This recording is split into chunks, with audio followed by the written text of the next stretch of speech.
मगर दिल नहीं लगता था। हुरो गिलमान सब मौजूद थे, आसाइशे दवाम मौजूद थी, मगर दिल नहीं लगता था जन्नत में। इसलिए कि दिल हम जिन्सों के साथ ही लगता है। तो रब करीम ने हजरत आदम पैगंबर की दिल बस्तगी के लिए उनकी बीवी हजरत हव्वा को पैदा किया।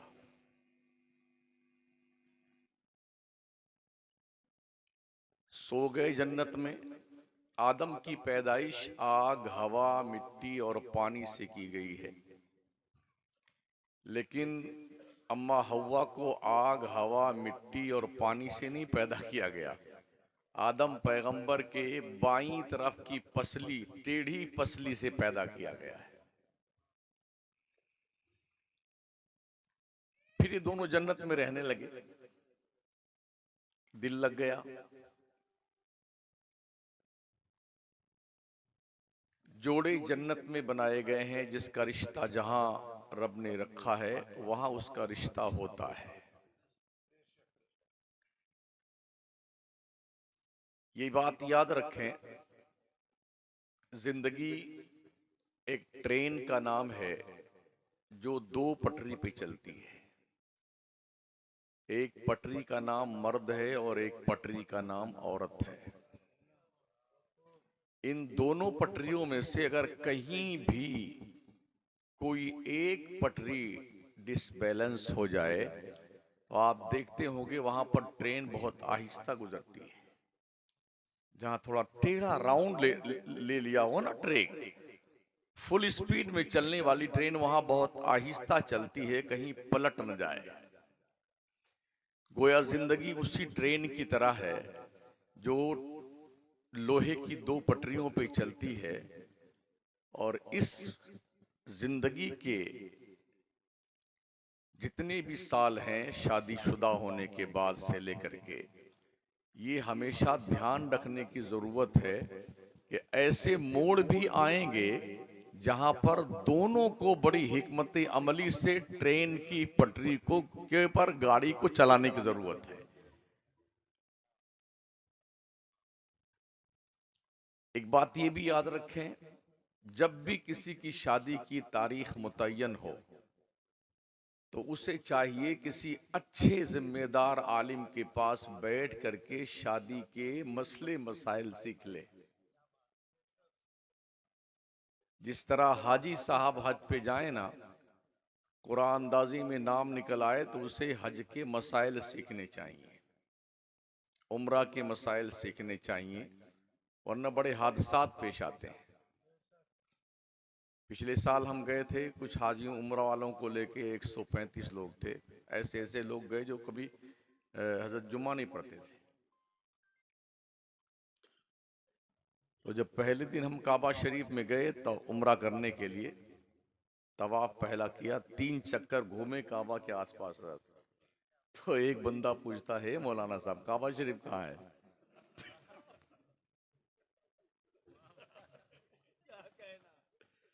काबा के किनारे 3 बार घूम चुके हैं। कहते हजरत काबा शरीफ कहाँ है? हमने कहा यार ये काबा दिखता नहीं तुझे, तेरे सामने ही है, 3 चक्कर लगा लिया। तो कहा तो यह काबा हो है। उसके साथ उसकी औरत भी थी। हे फुरे मौलाना साहब ये काबा हो है? हमने कहा, तो औरत क्या कहती, बाबा सलाम वालेकुम। ये सोचने की बात है, जिस कौम को ये पता ना हो कि काबा कैसा है। मतलब ये कि हमारे जो जलसे हो रहे हैं ना, इन जलसों से हमारी कौम को जो कुछ मिलना चाहिए कुछ नहीं मिलता। माफ कीजिएगा, हमारे जुमले वैसे भी बहुत तल्ख होते हैं। हाँ, बहुतों के हाजमा खराब हो जाते हैं। कुछ नहीं मिलता। खरबों रुपए सालाना हमारे जलसों पे खर्च होते हैं, मगर बस यही वाह वाह वाह वाह वाह वाह वाह, जिंदाबाद जिंदाबाद, मुर्दाबाद मुर्दाबाद, खत्म कहानी। इसी का नाम हमारा जलसा हो गया है। सीखिए कुछ, उलमा से पूछें, अगर तलाक़े कनाया के अल्फाज गिनने लग जाए ना तो पैरों तले जमीन सरक जाती है। कितने ऐसे लोग हैं जिन्होंने अपनी बेगमों को तलाक दे रखा है और वो फिर भी बीवी हैं उनकी, जानता ही नहीं बंदा। तो दीन सीखिए। अब तक जो लाइन में है शादी के जिनकी अभी नहीं हुई है, उनसे मेरी गुजारिश है जब आपकी तारीख मुतय्यन हो जाए तो किसी अच्छे आलिम के पास बैठ के जरूरी मसले सीख लें शादी ब्याह के, वरना तो कबिल तो है ही है।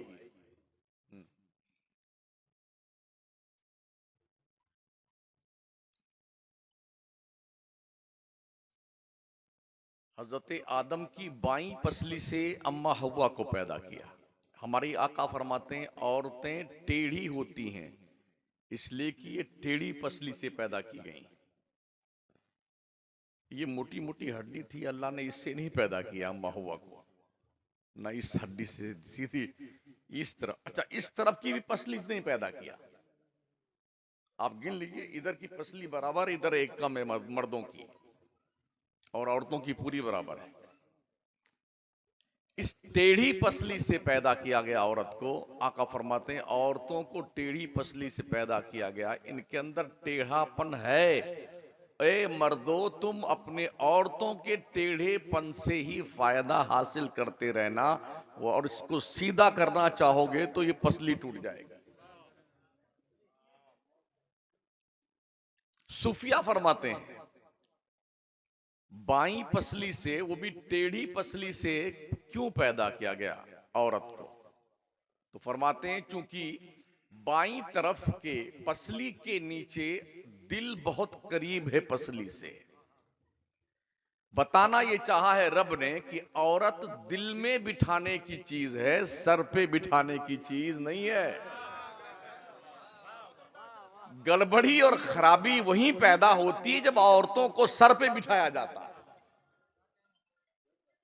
दिल में बिठाया जाए। इसलिए दिल जो है पसली के बहुत करीब है, तो रब ने इसीलिए पसली से पैदा किया, बाईं तरफ की पसली से औरत। जो मैंने आयत पढ़ी है उसका मफहूम और जो हदीस पढ़ी है उसका मफहूम सुन लें। खुतबे निकाह में 3 आयतें कुरान की पढ़ी जाती हैं और तीनों में अल्लाह से डरने का हुक्म है। पहली आयत मैंने पढ़ी, या अय्युहन्नासु तक़ू रब्बकुमुल्लज़ी खलक़कुम मिन नफ्सिन वाहिदा, ए ईमान वालो डरो अल्लाह से, अपने रब से डरो, उस रब से जिसने तुम्हें पैदा किया। खलक़कुम मिन नफ्सिन वाहिदा, तुमको पैदा किया एक जान से। व खलक़ा मिन्हा ज़ौजहा, फिर अल्लाह ने उस एक जान से उसकी बीवी को पैदा किया। वह बस्ता मिनहुमा रिजालन कसीरम व निसा, फिर उसी एक जोड़े से अल्लाह तबारक व तआला ने बहुत सारे मर्दों औरतों को फैला दिया। वत्तकुल्लाह अल्लज़ी तसाअलूना बिही वल अरहाम, अल्लाह से डरते रहो, उस डर रब से जो जिस रब के तुम भिखारी और मंगते हो। रिश्तों की कदर किया करो, रिश्तों की कदर किया करो। इन्नल्लाह काना अलैकुम रकीबा, बेशक अल्लाह तुम पर निगहबान है। हमारे माशरे में जहां हम रहते हैं, हम लोग क्या कहते लोग, हम लड़के वाले हैं, तुम लड़की वाले हो, हमारा रुतबा बड़ा है तुमसे। आज तक मैंने किसी भी किताब में नहीं पढ़ा कि लड़के वाले का रुतबा बड़ा होता है और लड़की वाले का रुतबा कम होता है। मगर अजब हाल है, एक से एक अंट संट जहनियत के लोग उल्टे सुलटे काम करते रहते हैं और लेक्चर देते हैं कि लड़की वाले को दब के रहना चाहिए। क्यों भाई साहब, क्यों दब के रहना चाहिए? मेरे करीम आका फरमाते दुनिया कुल्लुहा मता व खैरु मताई दुनिया अलबरातुस सालिहा, दुनिया कुल की कुल बरतने की चीज है और दुनिया की सबसे इंपॉर्टेंट चीज का नाम नेक औरत है। औरतें बहुत कीमती होती हैं अगर नेक हो। शादियां चार बुनियाद पे की जाती हैं। या तो आदमी खूबसूरती देख के शादी करता है, या जहेज और दौलत के लालच में शादी करता है भिखारी, और या फिर खानदान देख के शादी करता है। इसका खानदान बड़ा है, अगर हमारे यहाँ कुछ झगड़ा वगड़ा हुआ तो 10-15 लाठी आ जाएगी इसकी तरफ से हमारी हिमायत में। और या फिर आदमी शादी करता है नेक औरत देख करके। ये चार वजहों से शादी होती है। अब सुनिए मेरे नबी क्या फरमाते हैं, अगर तुमने खूबसूरती देख के शादी की तो बंदो सुन लो, हुस्न ज्यादा दिन तक नहीं रहता है। अगर तुमने दौलत की बुनियाद पे शादी की है, लालच में कि जहेज ज्यादा मिलेगा, तो अल्लाह तुम्हें भिखारी बना देगा। अगर तुमने खानदान देख के शादी की है तो अल्लाह तुम्हारी जिल्लत में इजाफा फरमाएगा। अगर तुमने दीनदारी देख के शादी की है किसी लड़की से तो अल्लाह तुम्हारी उस औरत में बरकत पैदा फरमाएगा। ये चार वजह हैं शादी करने की। सुनिए मेरी तकरीर, सुनिए, बिल्कुल खामोशी के साथ तकरीर सुनिए और समझिए। तकरीर में मेरे नारा मत लगाइए, सिर्फ सुनिए। अभी हमारे शायर लोग आएंगे, खूब लगा लेंगे नारा, जितना लगाना चाहे लगाएं, लेकिन मेरी तकरीर सुनिए। तकरीरें जमाने के लिए नहीं होती हैं, तकरीरें समझाने के लिए होती हैं। इस जमाने में हालत ये हो गई है कि जमाते जमाते अभी पिछले एक दो हफ्ते में एक खतीब साहब बैठे रहे लेके पूरा माइक खड़े हो गए और किसी ने पीछे से कुर्सी सरका दी। जब बैठे तो माइक लेके यूं गए। ये आए दिन हादसा हो रहे हैं। मतलब जमाने का शौक देखिए कि हमारी तकरीर जम जाए। तो तकरीरें जमाने के लिए नहीं, समझाने के लिए होती। और ये भी ध्यान रखें, नशा चाहे हुस्न का हो, चाहे ताकत का हो, चाहे दौलत का हो, चाहे शराब का हो, चाहे कुर्सी का हो, एक ना एक दिन उतरता जरूर है। अगर रब ने तुम्हें ताकत दी है, इस ताकत का मिसयूज मत कीजिए। अल्लाह ने दौलत दी है तो दौलत का मिसयूज मत करें। अल्लाह ने तुम्हें कुर्सी दी है तो कुर्सी का इस्तेहसाल मत कीजिए। अल्लाह ने तुम्हें खानदानी वजाहत अता फरमाई है तो उसका भला करने की कोशिश कीजिए, ठीक है ना। इसलिए कि अल्लाह हर चीज का सवाल तुमसे करेगा। सुम्मा लतुसअलुन्ना यौमइज़िन अनिन नईम, अल्लाह तुमसे अपनी हर नेमत के बारे में पूछेगा और एक एक पल का हिसाब लेगा। और किसी माई के लाल के अंदर इतनी हिम्मत नहीं जो अल्लाह को हिसाब दे के पार निकल जाए।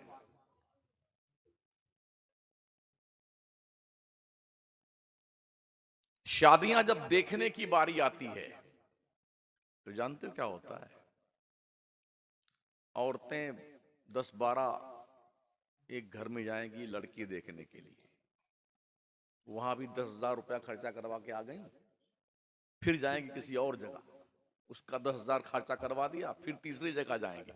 एक टीम बनी हुई इस तरह से शादी दुल्हन देखने का एक जो है खप्त सवार है। और दूल्हे राजा क्या कहते हैं, अम्मी ऐसी दुल्हन लाना, ऐसी दुल्हन जो बिल्कुल ट्यूबलाइट की तरह जलती हुई, एकदम चकाचक।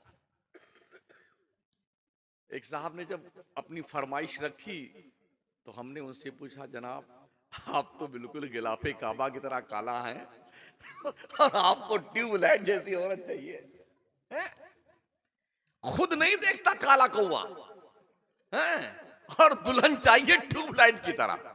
सब अगर यही ढूंढने लग जाएं ट्यूबलाइट, तो बेचारी जो थोड़ी सांवली लड़कियां हैं या थोड़ी सी कम खूबसूरत हैं वो कहां जाएंगी? आसमान में। एक आंख छोटी एक बड़ी है, उसको भी ट्यूबलाइट चाहिए।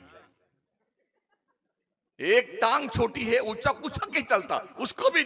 अरे भाई साहब, अपने वजूदे मसूद का जायजा ले लीजिए। हम अहनाफ के नजदीक मसले कफात की बड़ी अहमियत है। कुफू किसी पढ़े लिखे लड़के की शादी किसी घास छीलने वाली बच्ची से मत कर देना, और किसी ग्रेजुएट क्वालिफाइड बच्ची की शादी भैंस चराने वाले चरवाहे से मत कर देना। तवाज़ुन देखना। अगर ऐसा करेंगे तो याद रखें जिंदगी इतनी खराब हो जाएगी कि जिस शादी को खाना आबादी के लिए किया था वो शादी खाना बर्बादी हो जाएगी। मसले कफार। इस तनाजुर में हमारे इमाम आजम अबू हनीफा रहमतुल्लाह अलैह के उस्ताद गिरामी कदर इमाम आमश रज़ियल्लाहु ताला मुहद्दिस हैं। कभी मुकद्दर ऐसा होता है कि आदमी बिल्कुल काला होता है और अल्लाह ने जोड़ी लिख दी, एकदम खूबसूरत औरत मिल गई, ये इत्तेफाक होता है। ऐसा ही हादसा पेश आया इमाम आमश के साथ में। हाँ, बेगम इतनी खूबसूरत और हजरत जो है बिल्कुल जैसे ये काला काला है। पहली रात से झगड़ा शुरू हुआ ना, पहली रात 3 बच्चा हो गया, तब तक जंग जारी थी। तुम खोले हो, मैं गोरी हूं, तुम काला लूटे, हम गोरी है। 3 बच्चे हो गए जब तक जंग चलती रही। एक दिन बेगम बहुत गुस्से में थी। कसम खुदा की आज तुझसे रात भर बात नहीं करूंगी। हजरत भी बहुत जोश में थे उस दिन। कहा अगर तुमने बात नहीं किया ना तो तुमको 3 तलाक। अच्छा, हमारे यहां भी हमारे नौजवान क्या समझते हैं कि 3 तलाक से कम तलाकें नहीं होती है। एक साथ उठाया गन मशीन, 3 गोलियां दाग दी, तलाक तलाक तलाक। 1 तलाक भी होती है भाई साहब, ठीक है ना। और ये पहली बात सुन लें, शादियां तलाक देने के लिए नहीं होती। हुन्ना लिबासुल लकुम व अंतुम लिबासुल लहुन। मर्दों को औरतों का लिबास कहा गया, औरतों को मर्दों का लिबास करार दिया गया है। जिस तरह के हक मर्दों के औरतों पे हैं वैसे ही हक औरतों के मर्दों पर हैं। ये मत समझना कि फला की लड़की हमारे घर आई तो इसको हम खादिमा बना के रखेंगे, चपरासन बना के रखेंगे, हरदम चूल्हे में झोंक के रखेंगे। ये सब खुराफातें बंद कर दो।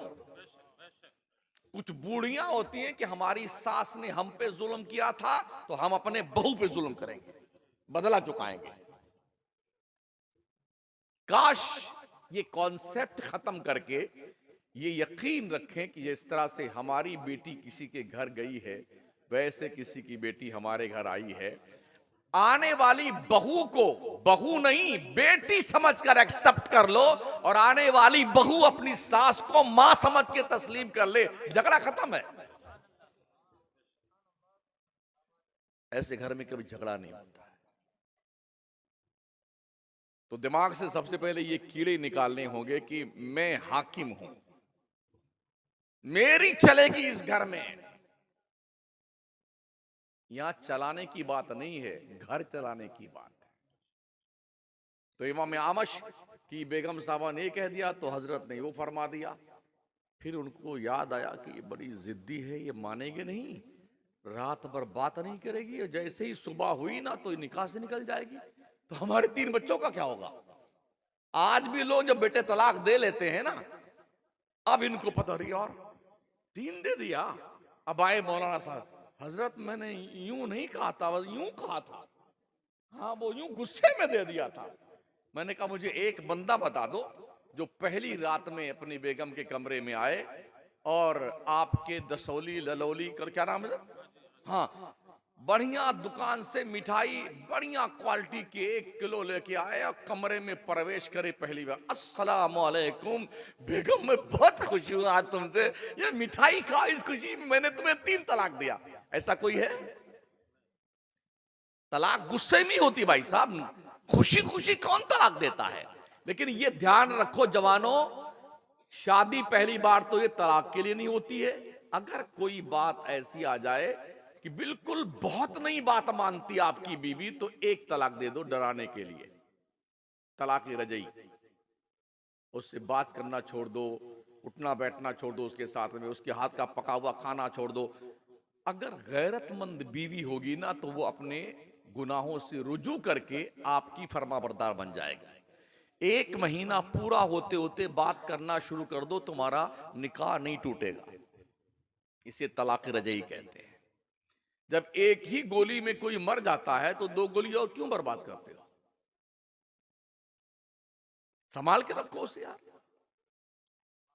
तो इमाम आमश ने, तो ये मानेगी नहीं और सुबह तलाक हो जाएगी तो मेरे बच्चों का क्या होगा? तो भागे भागे ईशा के बाद इमाम आजम के पास आए। अरे कहा बेटे नौमान, गजब हो गया। हजरत ने कहा, अरे हजरत उस्ताद गिरामी कदर, इतनी रात देर गए, आप कैसे तशरीफ लाए? मुझे बुला लेते, मैं आ जाता।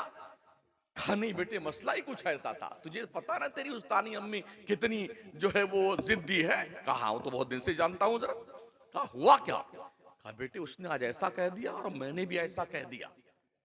कहा कोई बात। अरे बेटा निकाल ना, कोई रास्ता निकाल, वरना सुबह निकल जाएगी निकाह से मेरे, तो मेरे बच्चों का क्या होगा? अच्छा देखता हूं। अरे देखता नहीं, अभी निकाल कोई हिसाब किताब। इमाम आजम ने मस्जिद के मुअज्जिन को बुलाया। कहा देखो मुअज्जिन साहब, आज की फजर की अजान वक्त होने से 1 घंटा पहले देनी है। कहा दे देंगे हजरत, जाइए आप आराम फरमाएं। तो जब हजरत जाने लगे, हर फिर मुड़ के घूमे। कहा नौमान मुअज्जिन को कह देना सो न जाए। सो न जाए। कहा हजरत जाइए ना आप।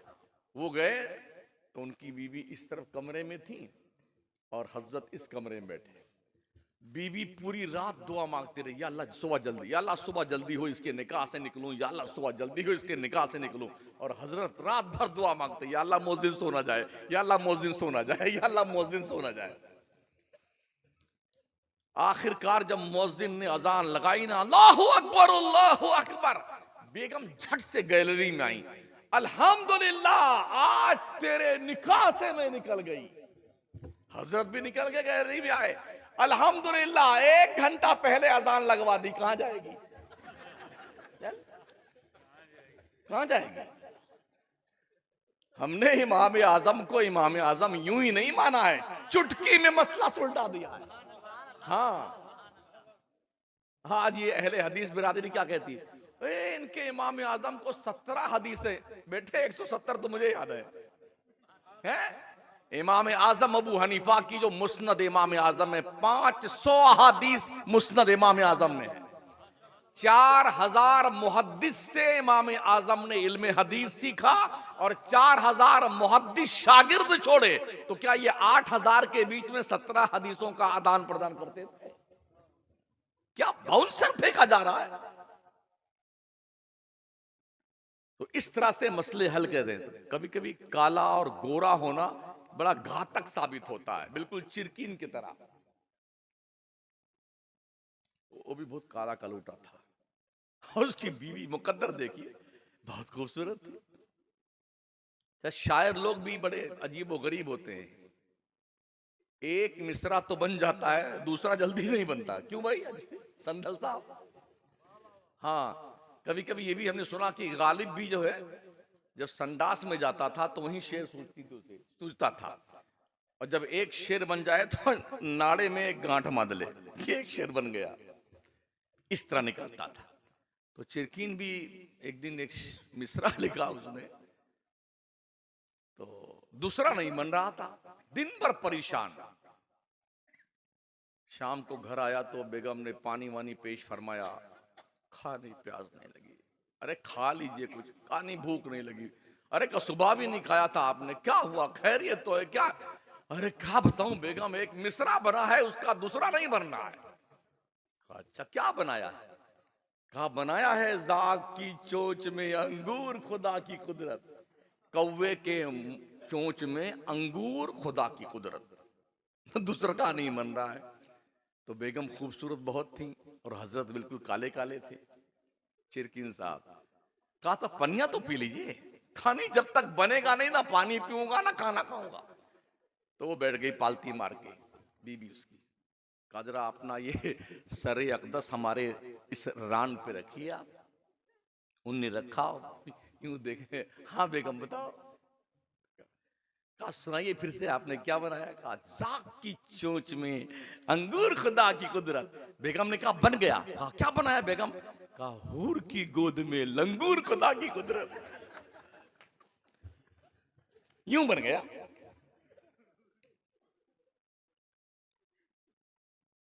तो तवाजुन बरकरार रखा जाए, ठीक है ना? तो जो औरतें रिश्ता तलाश करने के लिए लोगों के घर जाती हैं और 10-10 हजार का चूरमा बना के आती हैं, उन औरतों को ये मैसेज और पैगाम सुना देना, पहले ही से बाहर से सारा हिसाब किताब देख दाख लो, फिर किसी की बच्ची के घर पे रिश्ता देखने जाओ। इसलिए कि होता यह है कि जाकर देखा, खाया पिया, बेचारी ने इंतजाम खूब किया, गरीब बेचारी जो भी जो पैसा आया उसको, अब बुलाएंगे जरा बिटिया को बुलाइए, थोड़ा चल के बताओ लंगड़ी तो नहीं है, जरा बोलो तो सही, गूंगी तो नहीं है। ये सब पूरा जांच पड़ताल होती है। अच्छा बहन चलते हैं, हम फोन पे बता देंगे। घर गई, फिर हाँ वो तो ठीक है लेकिन थोड़ा दोनों का जोड़ा जम नहीं रहा है, कहीं और देख लीजिए। फिर दूसरी जगह जाती हैं, इस तरह रिश्ता 3-3 जगह जाकर के लोगों का चूरमा बना के आती हैं। इस तरह का खाना खाना नाजायज गुनाह है, सुन लीजिए, बिल्कुल गुनाह है। और जिसके लड़की के पास 2-3 रिश्ते इस तरह आ जाएं और लोग नकार दें, तो जानते हो क्या होता है? अब ये बात पूरे गांव में मशहूर हो गया कि कुछ ना कुछ कमी तो जरूर इस लड़की में है, जब भी इसका रिश्ता नहीं होता है। तो हमने अपने इस घटिया और घिनौने किरदार से एक अच्छी सी लड़की के जिंदगी को तबाह बर्बाद करके रख दिया। इस्लाम इस बात की इजाजत नहीं देता है, ठीक है? मेरे करीम आका फरमाते हैं जब तुम शादियां करने चलो तो ए मर्दो ऐसी औरत से शादी करो जो तुम्हारे बच्चों की अच्छी मां बन सके। और ऐ औरतों अगर तुमने किसी शौहर का इंतखाब किया है तो ऐसे शौहर का इंतखाब करो जो तुम्हारे बच्चों का अच्छा बाप बन सके। शादी दरअसल एक ऐसा रिश्ते पाकीज़गी है जिसके जरिए से कुदरत तवालुदो तनासुल का बाज़ाब्ता एक ना खत्म होने वाला सिलसिला जारी फरमाता है नस्ली अफजाइश के लिए। शादी ब्याह ये ख्वाहिशात नफसानी की तकमील के लिए नहीं है सिर्फ, बल्कि इसलिए है कि आदमी जब निकाह कर लेता है तो उसका आधा ईमान मुकम्मल हो जाता है, समझ रहे हैं? और इसलिए कि हर मादा में, हर नर में कुदरत ने ख्वाहिश का, शहवत का एक जज्बा रखा है, एक लिमिट के दायरे में, एक लिमिट में रखा हुआ है, और उसके तकमील के लिए कुछ सिस्टम रब ने बनाए हैं, ठीक है ना? अगर इस सिस्टम को कानूनी प्रक्रिया के तहत न लाया जाए तो बिल्कुल ऐसा ही होगा जब पानी बहुत तेज बाढ़ आता है ना दरिया में, और बंद ना बांधा जाए, ढंग से पानी का रास्ता ना निकाला जाए तो वो पानी आबादियों को बहा ले जाता है। ऐसे ही अगर जवान हो जाने के बाद शहवत का गलबा आने लगे, अगर उसका कोई ढंग से उसका रूल ना निकाला जाए, रास्ता ना निकाला जाए, तो आबादियों में फुहाशी, बेहयाई, बेगैरती, ज़िनाकारी फैल जाएगी जो मुआशरे को कलंकित कर देगी। लिहाजा कुदरत ने अपने पैगंबर के जरिए से निकाह का कॉन्सेप्ट दिया ताकि इस नाजायज रास्ते पे प्रतिबंध लगाया जा सके। और इस तनाजुर में पैगंबर ने फरमाया, ओ मेरी उम्मत के लोगों, शादियां बिल्कुल आसान कर दो, बिल्कुल, ताकि मुआशरे में कोई कुंवारा न रह जाए। सुनिए, एक सहाबी आए, उन्होंने कहा रसूलल्लाह मैं शादी करना चाहता हूं। कहा तुम्हारे पास कुछ है देने के लिए बीबी को? कहा हजरत सिर्फ 2 कपड़ा है, एक लुंगी है, एक चादर है, बस। आका ने फरमाया जाओ एक चादर अपनी बीवी के निकाह में दे देना, एक चादर लुंगी के तौर पहनना, यही तुम्हारा मेहर है, निकाह कर लो। एक के पास सिर्फ अंगूठी थी, एक चांदी की। कहा हुजूर मैं ही निकाह करना चाहता हूं। क्या दोगे? कहा ही एक अंगूठी है चांदी की। कहा जाओ निकाह कर लो, ये महर में दे देना। एक साहबा उन्होंने कहा सरकार मैं भी निकाह करना चाहता हूँ, मेरे पास कुछ नहीं है। कहा तुम्हें क्या कुरान की सूरतें याद हैं? कहा हाँ कुछ याद हैं। कहा जाओ जितनी सूरतें तुम्हें याद हैं वो सूरतें अपनी बीवी को याद करवा देना, यही तुम्हारा महर है। ये था इस्लाम का कॉन्सेप्ट। हमने, पैगंबर ने, हमारे नबी ने 11 शादियां की, कोई बारात लेके नहीं गए। आपकी 4 बेटियों की शादी हुई, कोई बारात नहीं आई। कमोबेश 1,24,000 सहाबा गुजरे हैं, किसी के बारात की कोई तारीख मैंने हदीस में नहीं पढ़ी। कोई बारात लेके नहीं गया। 10 लोग बैठे, 5 लोग बैठे, निकाह हुआ मस्जिद में, घर में, खेत में, खलियान में, छुहारा बटला, जाओ अपने घर जाओ, हो गया निकाह। और दूसरे दिन शब ज़ुफ़ाफ के शुक्रिये में 2-4 दोस्तों की दावत कर देना। ये था शादी का कॉन्सेप्ट, जिसे हमने इतना मुश्किल बना दिया है, इतना मुश्किल बना दिया है। लाखों लाख रुपए शादी पे खर्च होते हैं।